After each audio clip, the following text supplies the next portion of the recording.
Hey, this is Curt with MusicMedic.com, and I'm in the Sax ProShop with Wayne Leechford from Leechford Music. And what I wanted to show you guys is Wayne came in today, and we set up this other neck for him. So a lot of people have asked us about this neck, because we've posted about it a lot on Facebook and things. So let me show you how it works and what we did. So this is kind of cool because it's an old modification we did. Did we do this back in the house, Wayne? I think we did this here. Was it here? Yeah, I think so. Okay. How long ago? Maybe 5 years ago? 4 years ago? Yeah, about five. 5 years ago. So what we did was, the problem that Wayne was having was response in C sharp and above, right? And the notes didn't speak. So what we needed to do was we needed to move the octave vent. See, the Keilwerth Bari has the octave vent down here below the receiver, and some people say that a perfect horn would have 12 vents, one for every note, and I don't know if that's necessarily true. It's not really necessary on alto or soprano for sure, but the bigger the horn, the more vents. We have a bass over here with a whole bunch of vents in it that we're working on. So anyway, this one is just a little too low, so we needed to move it up for response. So we had to turn this mechanism around. You know, normally the vent would be here, and when you push the octave key, it would open up the pad that was connected right here, and that would allow that to open up. But we had to kind of flip it around to be reverse.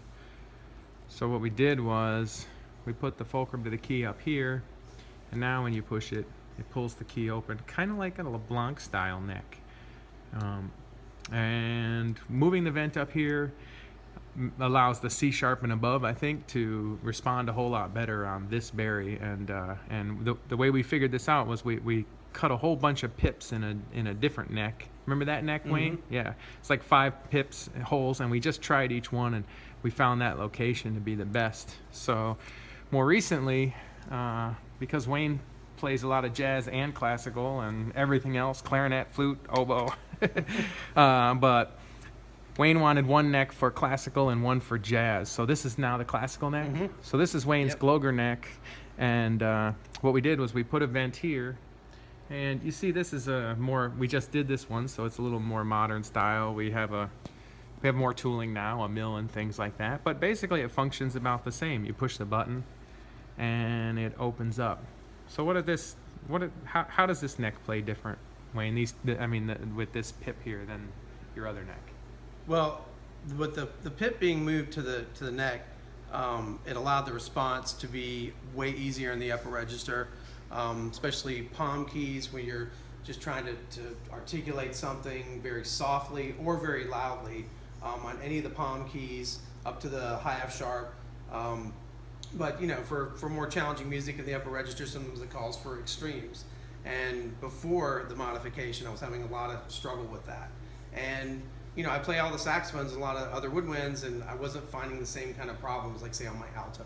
Yeah. So for the Bari, it just seemed to be that much more challenging. So you know, I was really frustrated about it for a while, but then you offered a solution, and ever since then, my upper register has been pretty effortless. Cool, man. Cool. And I remember when we did this, it did take a lot of finagling. It really could use 3 vents. Right. And we've talked about that, and maybe in the future we'll put a 3rd vent on there. We made that bass has 4 octave vents, but it's still in progress. So yeah.